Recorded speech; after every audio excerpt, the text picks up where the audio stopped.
Cœur de patrimoine, Cédric Decoeur. On poursuit notre voyage ce matin au cœur de votre patrimoine en évoquant maintenant la situation des marchés financiers. Et c'est Daniel Gérineau qui est avec nous. Bonjour Daniel. Bonjour Cédric. Merci d'être au rendez-vous sur Radio Patrimoine pour Carlton Sélection. Et nos banques centrales, notamment la Banque Centrale Européenne qui fait pas mal de déclarations, qui regarde les chiffres qui s'accumulent et qui dit pas mal de choses, qui donc est très active et qui confirme donc qu'elle va prendre le lead finalement, ce qui est quasi historique. Vous savez, nous les journalistes, on aime bien trouver tout le temps les qualificatifs superlatifs. Donc voilà, on va marquer le pas du côté de Francfort en faisant les choses avant la Réserve fédérale. Qu'est-ce que ça vous inspire de voir ainsi la BCE à l'initiative ? C'est une bonne nouvelle, entre guillemets, quand même, parce qu'on avait quand même une situation économique qui était plutôt dégradée en Europe, qui nécessitait une intervention de la part de la Banque centrale. Enfin, du pragmatisme, ça c'est plutôt pas mal. Moi, c'est un petit peu le sentiment qu'on avait au tout début de l'année, c'était de se dire, bon, la logique, c'est toujours la Fed qui donne le ton et la BCE qui suit derrière. Mais chez Carlton, on avait dit, normalement, ça devrait être la BCE qui devrait intervenir prioritairement parce que le problème est plus proche de l'Europe que des États-Unis. Alors, pourquoi la BCE a décidé d'intervenir ? Il y a des raisons aussi. C'est que l'inflation est quand même revenue tout près des objectifs. On est à 2,3, 2,4. C'est plutôt pas mal. Mais surtout, je crois qu'on a vraiment une Europe qui est en difficulté économique, puisque la croissance va être assez faible, de l'ordre de 0,5, alors que les États-Unis sont sur un trend beaucoup plus important, avec une croissance plus forte. Donc, ça veut dire quoi ? Ça veut dire que quand vous avez l'économie qui ralentit, la Banque centrale, elle intervient.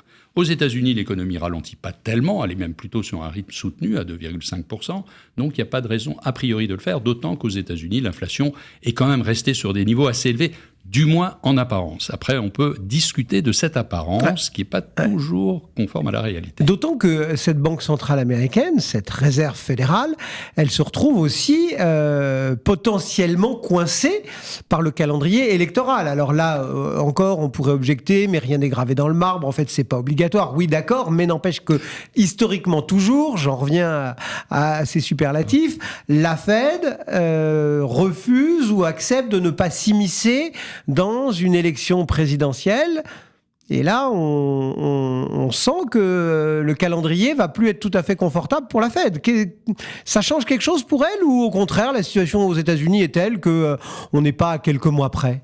Alors, c'est compliqué pour la Fédérale Réserve d'intervenir juste dans la période électorale parce qu'on peut la suspecter d'avoir des privilèges. De vouloir influencer l'un ou l'autre. Et en ce moment, quand on regarde les discussions qu'il y a sur les réseaux américains ou même sur les providers, les gros providers financiers, vous avez des graphiques qui ne parlent que de Trump, Biden, Biden, Trump, Trump, Biden. Donc c'est chaud, c'est sensible, on en parle énormément. Alors la Fédérale Réserve, oui, c'est compliqué. Alors, une possibilité d'intervenir, ce serait au mois de juillet. Là, très clairement, je pense qu'elle ne le fera pas. Après, c'est septembre, puis décembre. Donc, ça va être très, très, très compliqué. Moi, je pense que clairement, le train est passé et que la Fédérale Réserve risque de faire un mouvement qu'au mois de décembre, une fois les élections passées, sous réserve de que va-t-il se passer au moment des élections. Bien sûr. Et alors, elle est en plus aidée par, finalement, les données macroéconomiques, puisqu'on voit quand même, malgré tout, que la croissance économique américaine est très forte, elle est soutenue. Donc, le président de la Fédérale Réserve, à plusieurs reprises, il a dit « oui, mais moi, j'ai aucune raison de baisser les taux.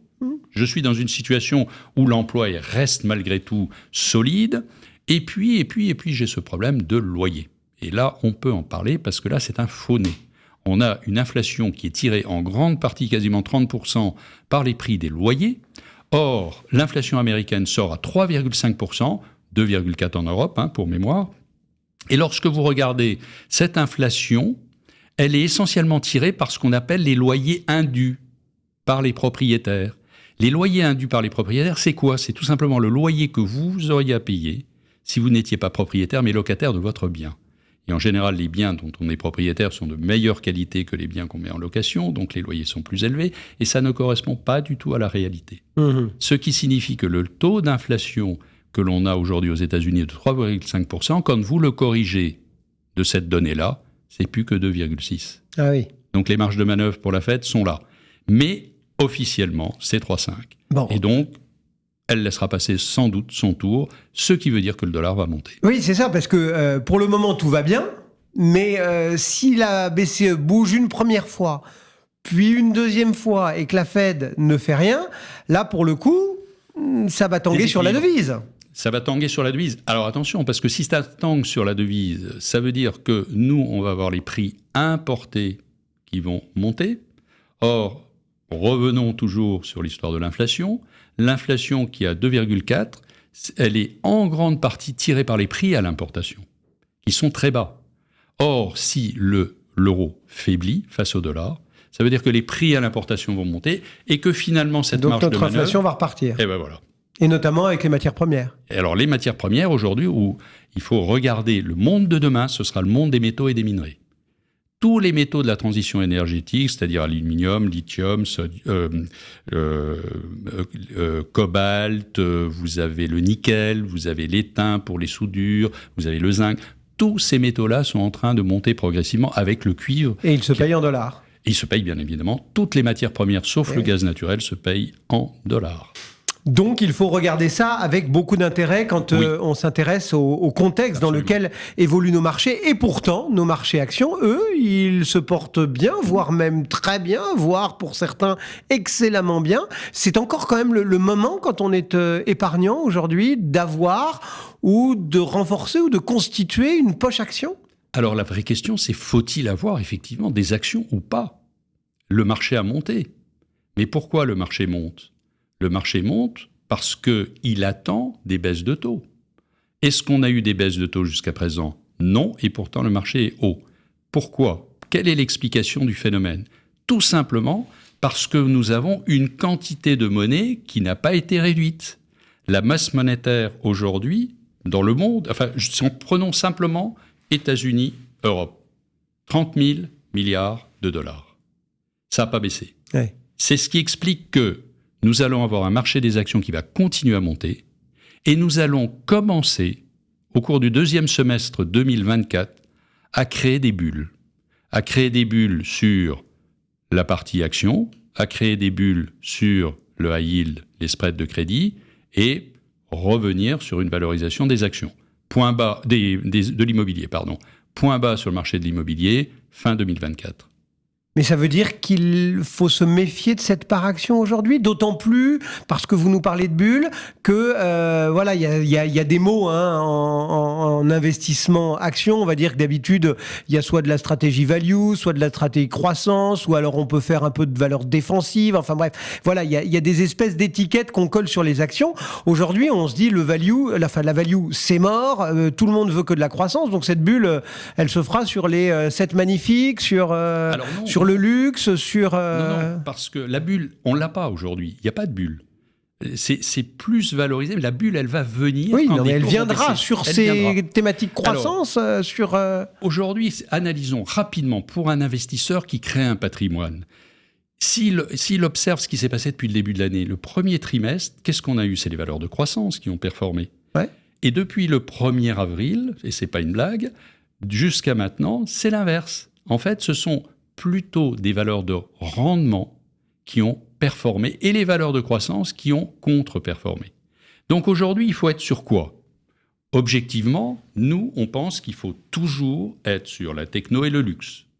Ça, ce sont des valeurs... Des grands classiques. C'est des grands classiques avec vraiment des perspectives. La technologie, on ne passera pas à travers. La cybersécurité, le pricing power est énorme. Le luxe, oui, parce qu'on voit qu'il y a un petit redémarrage en demi-teinte en Chine, mais ça suffit pour réalimenter les choses. Mais après, il faut faire très attention. Il y a des secteurs dont les attentes de bénéfices sont trop élevées, comme les télécoms, comme l'automobile. Là, il faut se méfier de ces secteurs, ou l'assurance, où là, on a des attentes qui sont vraiment délirantes, avec des prix trop importants. Et donc, nous, on pense que dans un premier temps, phase de cet été, aller plutôt sur des valeurs de rendement, c'est-à-dire les valeurs qui vont, tout en conservant le socle de technologie, de luxe et de cybersécurité, mais aller sur des valeurs type foncière, sur des utilities, aller sur toutes ces valeurs qui vont bénéficier de la baisse des taux qui va arriver dans les semaines qui viennent. Et est-ce qu'il faut regarder la taille des boîtes qu'on mettrait en portefeuille là pour profiter de cette hausse que vous nous pronostiquez entre guillemets sur les marchés du fait du volume des capitaux? En clair, est-ce que les petites et moyennes capis qui ont quand même pas eu un grand intérêt ces derniers temps et que certains jugent sous-évalués, est-ce que justement il y a matière à profiter, à faire des bons plans entre guillemets en allant chercher dans cette partie de la cote qui est un petit peu moins goûtée, on va dire, même si ces dernières semaines ça a déjà pas mal frémi, mais bon. Ça frémit, mais ça n'arrête pas de frémir. En fait, c'est les belles endormies qui se réveillent jamais.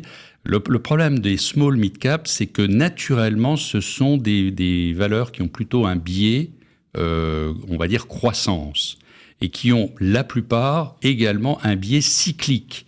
Et quand vous achetez des small mid-cap, en tout cas européennes, parce que les mid-cap américaines, c'est des large cap européennes, quand vous achetez des mid-cap ou des small cap... Tout est une question d'échelle. Voilà, européennes, vous achetez un call sur la croissance économique européenne. Là, moi, je suis vraiment pas prêt à acheter un call sur la croissance économique européenne. C'est quand même une croissance qui est plutôt atone, donc il faut être extrêmement méfiant. Alors oui, peut-être sur des small mid-cap italiennes, même si elles ont déjà un peu repris pas mal. Suisse, ok. Grande-Bretagne, ok. Allemande, surtout pas. Française, vraiment neutre. Et il faut faire très attention parce que, encore une fois, ce sont des valeurs qui vivent sur un territoire. Ce ne sont pas des valeurs exportatrices, donc qui ne profitent pas de la dynamique mondiale. Et donc, malheureusement, comme elles sont sur leur territoire et que leur territoire, qui est l'Europe, a beaucoup de mal à déclencher, à avoir de la croissance économique, ce sont des valeurs plus difficiles à maintenir en portefeuille et qui souffrent de la hausse des taux. Et en plus, ce sont les premières qui sont impactées en cas de difficultés liées à des coûts de financement ou des programmes de financement qui sont beaucoup plus réduits, beaucoup plus durs à atteindre pour ces entreprises. Donc, nous sommes plutôt méfiants sur les small mid-cap. En disant une dernière chose, c'est qu'à un moment donné, il faudra effectivement y retourner, mais lorsque l'horizon sera plus clair. Ça fait 1 an que nous entendons dire les small mid-cap, ça va repartir. Bon, on attend toujours le démarrage. Le vrai rebond. Bon, il viendra peut-être. D'autant que les large cap, il y a tellement de choses à faire. On aura sans doute l'occasion d'en reparler. Merci beaucoup, absolument, Daniel, d'être passé dans Cœur de Patrimoine. Et on se retrouve très rapidement sur Radio Patrimoine. À tout de suite. Cœur de Patrimoine, Cédric Decoeur.